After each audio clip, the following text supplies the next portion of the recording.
Cerca de 6 millones de toneladas son transportadas diariamente por tren en Estados Unidos, pero muchos trabajadores ferroviarios nunca logran saber lo que transportan. Al igual que en otros medios de transporte, el contenedor hermético de acero ha revolucionado las zonas de carga ferroviarias. Los trabajadores del Centro Intermodal de Transferencia de Contenedores Eagle Marine, que se enlaza con el puerto de Los Ángeles Long Beach, recibe 2 o más trenes al día. Cada uno puede transportar 200 contenedores, así que en este centro se cargan y descargan hasta 2.000 contenedores por semana.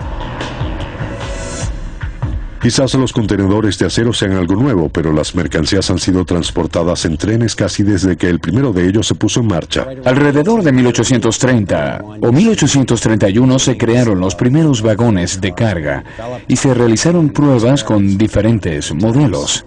Pero los primeros trabajadores ferroviarios se enfrentaron a una dificultad que se había presentado en otros métodos de transporte, un trabajo agotador. Una de las dificultades radicaba en que la superficie sobre la que se colocaban las mercancías se encontraban a gran altura del suelo. Al principio eran básicamente los trabajadores quienes pasaban apuros para bajar del vagón abierto, ya fuesen barriles, cajones y otros objetos. Afortunadamente para los primeros empleados de los depósitos, las dificultades pronto terminarían. Alrededor de 1845, antes de llegar a 1850, en las estaciones de trenes de las grandes ciudades, se produjo la creación de la plataforma, la cual no solo se utilizó para pasajeros, sino también para mercancías. Es una estructura creada para colocar una superficie plana al mismo nivel de la puerta de los vagones de carga o de pasajeros.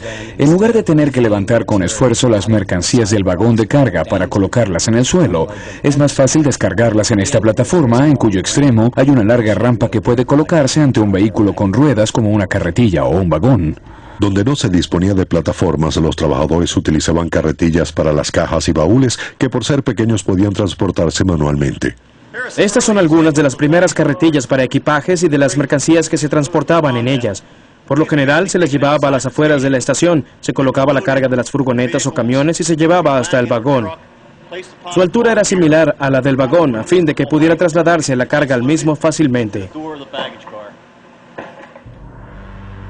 Pero con el tiempo los trenes serían utilizados para transportar una carga mucho más pesada. La Guerra de Secesión fue uno de los primeros conflictos de gran magnitud que dependió enormemente de los medios de transporte modernos. La novedosa tecnología de las zonas de carga cambiaría definitivamente los ferrocarriles y la manera de combatir. Durante la Guerra de Secesión fue notable el uso de las grúas para descargar, por ejemplo, la maquinaria pesada destinada a una fábrica de fusiles, de cañones o para alguna actividad relacionada con la guerra. Así pues se produce la instalación de grúas cerca de las estaciones de trenes y en sus almacenes de manera permanente. Poco después de la guerra, el 10 de mayo de 1869, en Promontory Summit, Utah, los dignatarios colocaron el último riel del tren transcontinental, una red ferroviaria en constante expansión a lo largo de todo el país. La rapidez y eficiencia de los trenes generó un efecto notable en la minería. Los dueños de las minas de todo el país comenzaron a explotar numerosos yacimientos de minerales y de carbón considerados inaccesibles hasta entonces. Las minas de carbón eran tan profundas que las aberturas de las mismas se encontraban a cierta altura. Se trataba de un tren pequeño en el que se sacaba de la mina el combustible en pequeñas carboneras. Luego la mercancía se vaciaba en los vagones de carga de las tolvas desde arriba. Los industriales idearon métodos para descargar los vagones con mercancías secas con mayor rapidez. En esta filmación de fines del siglo XIX aparecen obreros introduciendo un vagón con carbón en un enorme tambor giratorio, el cual da vueltas al vagón para vaciarlo. Pero finalmente los diseñadores de vagones prefirieron las fuerzas de la física en lugar de la compleja maquinaria. Este es un vagón de acero convencional con una tolva abierta. Principalmente transportaba carbón, pero también transportaba mineral de hierro. También podía adaptarse para transportar astillas de madera y arena. Este vagón se abría colocando una barra de Jackson en estos agujeros.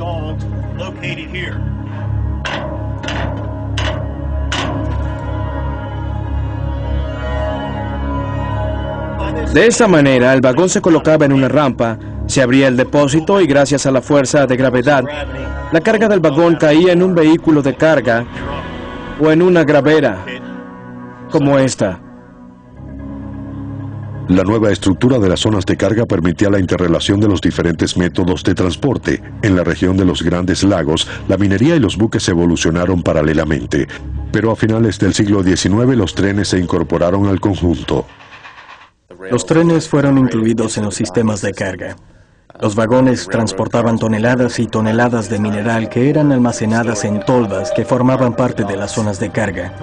Los buques llegaban, se colocaban muy cerca de las zonas de carga y se bajaban rampas especiales adaptadas a las dimensiones de las escotillas de los barcos. De esta manera, la carga de cientos de toneladas de mineral que años atrás demoraba algunas semanas, se realizaba en unas pocas horas.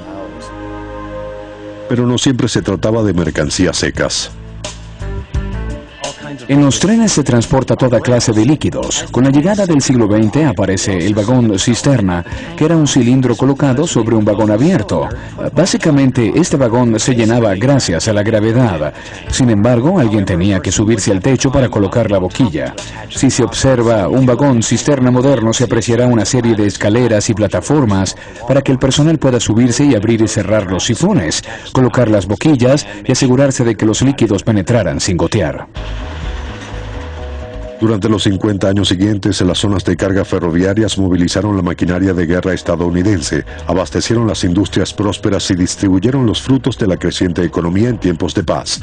Pero en los años 60, gracias a su mayor versatilidad, los camiones se convirtieron en los principales vehículos para el transporte por tierra. Los trenes fueron relegados. Pero luego, en los años 70 y 80, comenzó a desarrollarse un sistema conocido como intermodal, en el que se emplean tanto buques como trenes y camiones.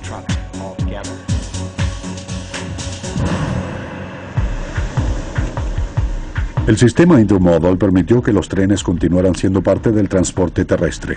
Hoy en día existen vagones de trenes especiales para diferentes usos. El carbón constituye alrededor del 50% del total de mercancías transportadas por tren, así que ambas industrias trabajan muy estrechamente. Llenados mediante correas transportadoras, estos enormes silos son en realidad depósitos de carbón. Al llegar el tren, toneladas de carbón se arrojan rápidamente en los vagones vacíos. Por las vías se desplazan vagones abiertos, vagones múltiples, transportadores especiales de acero en espiral, de autos y por supuesto vagones con contenedores, cada uno con especificaciones de carga y descarga diferentes. Con aproximadamente 40% de las mercancías transportadas por tren en Estados Unidos, los depósitos ferroviarios continúan siendo las zonas de carga más concurridas.